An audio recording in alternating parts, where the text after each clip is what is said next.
जो अग्निपथ स्कीम है, अग्निवीर के लिए क्या क्या टर्म्स एंड कंडीशन है वो मैं आपको बताना चाहता हूँ।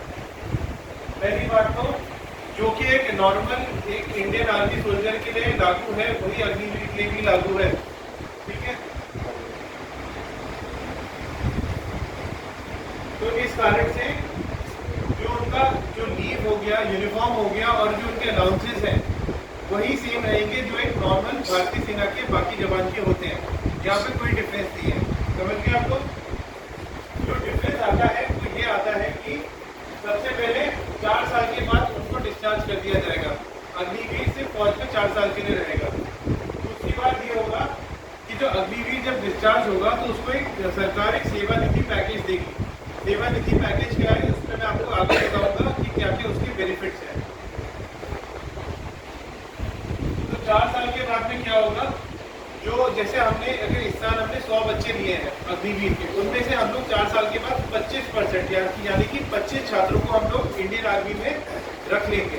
बाकी 75 को सेवानिधि पैकेज देंगे और उनके लिए बाकी जॉब अपॉर्चुनिटीज भी बताएंगे कहाँ पर हमने टाइप कर रखा है, वहाँ पर जाके वो दोबारा जॉब के लिए अप्लाई कर सकते हैं।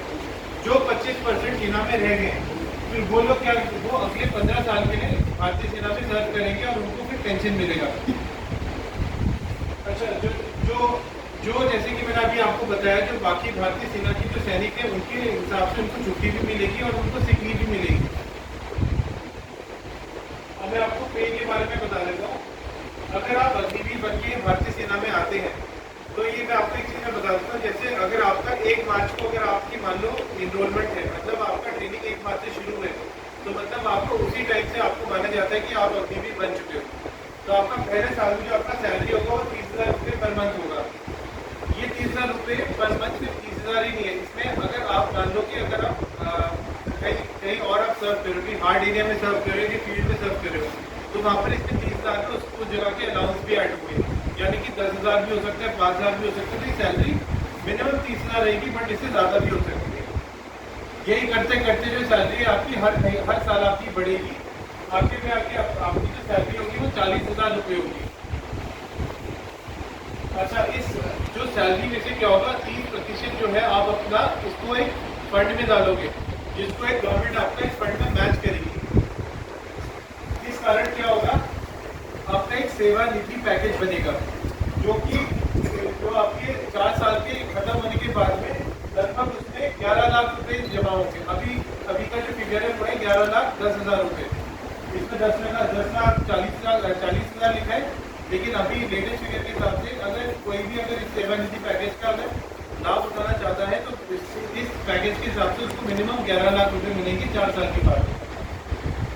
अच्छा, जैसे कि मैंने आपको बताया, अग्निवीर को अलाउंस जो एक नॉर्मल भारतीय सेना के जवान को मिल रहा है वो भी उसको मिलेगा। जैसे कि हार्डशिप अलाउंस होता है, राशन होता है, ड्रेस होता है, ट्रैवल अलाउंस होता है और कुछ और अलाउंस जो कि गवर्नमेंट टाइम टू टाइम भारतीय सेना के सैनिक को देती रहती है।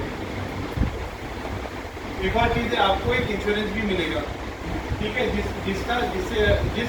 इंश्योरेंस के कारण आपको 50 लाख का आपको मतलब जैसे बीमा आप जानते हैं ना क्या होता है सर, तो 50 लाख का आपको बीमा मिलेगा, ठीक है। अच्छा, अब एक और चीज़ है, जब आप कोई अगर अग्निवीर आता है, अगर वो मतलब इस स्कीम के थ्रू अगर आके अगर आप ना यहाँ पर आके अगर भारतीय सेना में आते हैं तो आप छोड़ नहीं सकते हो 4 साल में। तो उन 4 साल के अंदर आपको वो 4 साल पूरे करने ही है और तभी आप फिर अग्निवीर बन के तब आप बाहर जाओगे। वो 4 साल के बीच में भारतीय सेना या भारतीय सरकार आपको उसको छोड़ने नहीं देगी। सिर्फ उन्हीं लोगों का वो माना जाएगा जो लोग मतलब बहुत ही कंपैशनेट ग्राउंड में ही कुछ बच्चों को रिलीव दिया जाएगा। अच्छा, एक और बेनिफिट है कि जब आप जो भी अगर 10th क्लास पास है, इनमें से आप लोग में से सब लोग 10th क्लास पास है या कोई 12वीं पास भी है इनमें से? 12वीं पास आप लोग हैं, ठीक है। जो लोग 10th क्लास पास हैं उनको क्या होगा, उनको भारतीय सरकार उस 4 साल के दौरान 12th भी कराएगी और 4 साल के बाद में आपको 12th क्लास का सर्टिफिकेट दिया जाएगा। जो लोग 12th क्लास पास हैं उन लोगों को एक अग्निवीर स्किल सर्टिफिकेट दिया जाएगा। अच्छा, इस अग्निवीर स्किल सर्टिफिकेट का फायदा ये है कि जो अभी बाकी जितनी भी जॉब्स हैं वहाँ पर अभी कुछ रिजर्वेशन ला रहे हैं जस्ट फॉर अग्निवीर, ठीक है। तो ये काफ़ी मतलब फायदे का सर्टिफिकेट है।